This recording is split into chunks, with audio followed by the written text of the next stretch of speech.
Assalamualaikum warahmatullahi wabarakatuh. Perkenalkan, nama saya Nazwa Lutfi Irani dari kelas 10G, nomor absen 26. Di sini saya akan memaparkan sedikit materi geografi yang berkaitan tentang konsep, prinsip, dan pendekatan pada geografi. Kita masuk ke topik yang pertama, yaitu adalah konsep dalam geografi.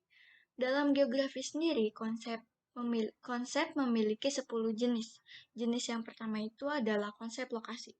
Konsep lokasi dalam geografi menjelaskan fenomena geosfer terkait dengan letak.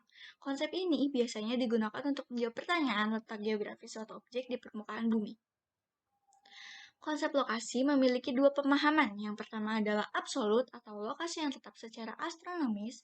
Yang kedua adalah lokasi relatif, letak suatu wilayah di permukaan bumi yang sifatnya berubah-ubah karena dipengaruhi oleh wilayah di sekitarnya. Contoh dari lokasi relatif yaitu adalah Pulau Flores yang terletak di selatan permukaan bumi. Kedua, ada konsep jarak, mengacu pada rentang dua lokasi. Konsep jarak memiliki dua pemahaman. Yang pertama adalah lokasi absolut atau jarak sebenarnya.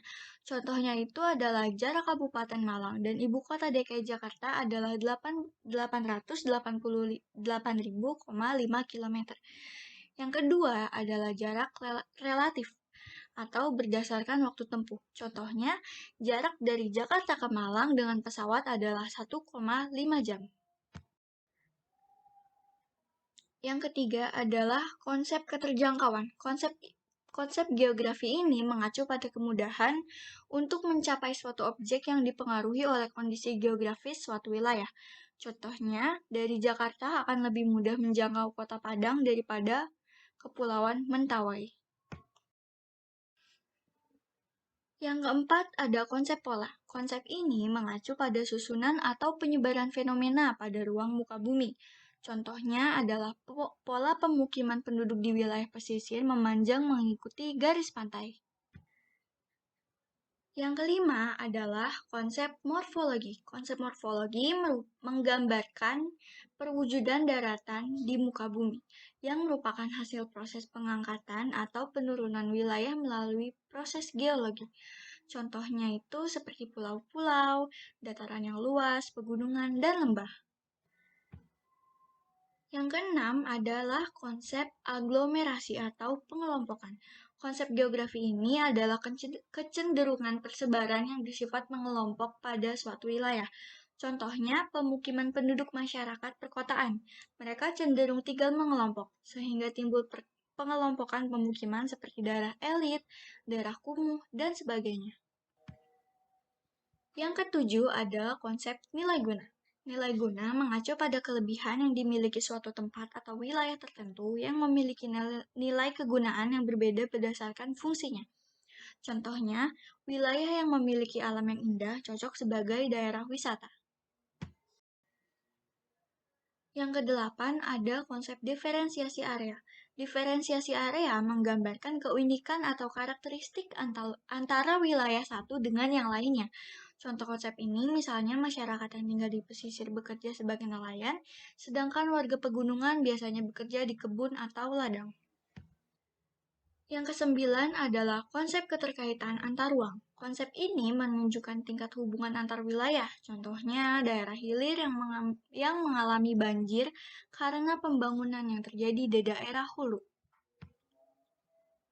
Yang terakhir adalah konsep interaksi, merupakan hubungan timbal balik antara dua wilayah atau lebih yang dapat menghasilkan fenomena, tampilan, dan masalah baru. Contoh terjadinya fenomena interaksi antara desa dan kota terjadi karena adanya perbedaan potensi sumber daya alam. Selanjutnya, kita akan beralih ke topik yang kedua, yaitu tentang 4 prinsip geografi. Jadi, prinsip yang pertama itu adalah prinsip persebaran. Prinsip persebaran menjelaskan bahwa fenomena geografi di bumi tidak merata. Fenomena geografi termasuk gejala dan fakta geografi yang berkenaan dengan alam maupun manusia. Contoh dari prinsip persebaran antara lain yang pertama adalah persebaran potensi air yang berbeda dari satu tempat dengan tempat yang lainnya. Yang kedua ada persebaran limbah cair dalam tanah. Yang ketiga ada persebaran polusi udara. Prinsip geografi selanjutnya adalah prinsip interrelasi. Permasalahan yang terjadi di alam dengan manusia saling terkait. Interrelasi ini dapat terjadi antara alam dengan alam itu sendiri maupun alam dengan manusia. Contoh dari prinsip interrelasi antara lain yang pertama adalah fenomena banjir yang terjadi akibat penebangan hutan di wilayah hulu. Yang kedua ada kekeringan yang berkepanjangan sehingga dampak adanya La Nina. Yang ketiga itu adalah perpindahan penduduk desa X akibat polusi udara dari pabrik. Selanjutnya ada prinsip deskripsi. Bentuk keterkaitan antara alam dan manusia dapat digambarkan dalam bentuk deskripsi. Selain disajikan dengan tulisan atau kata-kata, dapat dilengkapi pula dengan diagram, tabel, gambar, dan peta. Penjelasan atau deskripsi berguna untuk memberikan gambaran lebih jauh tentang gejala dan masalah yang sedang dipelajari. Oke, prinsip yang terakhir itu adalah prinsip korologi. Prinsip korologi mencakup pengamatan gejala, fakta, ataupun masalah geografi di suatu tempat. Prinsip ini meninjau fenomena geografi dari segi persebarannya, interrelasinya, interaksinya, integrasinya dalam ruang tertentu. Singkatnya, prinsip korologi memadukan ketiga prinsip lainnya.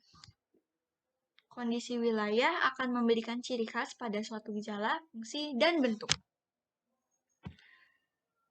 Sekarang kita masuk ke topik ketiga, yaitu pendekatan geografi. Geografi sendiri memiliki 3 jenis pendekatan. Yang pertama itu ada pendekatan keruangan. Pendekatan keruangan adalah upaya dalam mengkaji rangkaian persamaan dari perbedaan fenomena geosfer dalam ruang. Pendekatan geografi satu ini digunakan sebagai medium untuk mengetahui peta persebaran dalam penggunaan ruang yang ada. Selain itu, juga bisa menjadi sarana geografi dalam melihat adanya penyediaan ruang yang akan digunakan untuk berbagai fungsi-fungsi dasar. Contohnya yaitu penggunaan lahan DAS atau kerusakan pada lahan. Pendekatan yang kedua adalah pendekatan kelingkungan atau ekologi. Pendekatan kelingkungan adalah instrumen daripada pendekatan geografi untuk mengetahui adanya hubungan dari unsur-unsur yang ada di suatu lingkungan. Hal ini berkaitan dengan lingkungan antara makhluk hidup dengan makhluk hidup atau makhluk hidup dengan lingkungan alamnya. Contoh dari pendekatan kelingkungan yakni adanya pemanfaatan dari manusia terhadap lingkungannya untuk dijadikan sesuatu hal yang positif. Pendekatan yang terakhir itu adalah pendekatan kompleks wilayah atau regional. Pendekatan kompleks wilayah atau regional ini adalah peluburan dari pendekatan keruangan dan lingkungan. Adanya interaksi antar wilayah akan memungkinkan terjadinya perkembangan. Hal ini bisa terjadi karena secara harfiah suatu wilayah di bumi memiliki beberapa unsur pembeda di setiap wilayahnya. Unsur pembeda ini terjadi karena adanya unsur dalam ruang-ruang berbeda, baik dari segi kualitas maupun kuantitasnya. Contohnya, yaitu manusia yang membangun rumah harus melihat karakteristik wilayah dan lingkungan sekitarnya. Misalnya, rumah yang dibangun di tepi pantai akan memiliki fondasi yang kokoh dan kuat. Baik, sekiranya itu semua materi yang dapat saya sampaikan. Kurang lebihnya mohon maaf. Saya Nazul Firani, pamit undur diri. Wassalamualaikum warahmatullahi wabarakatuh.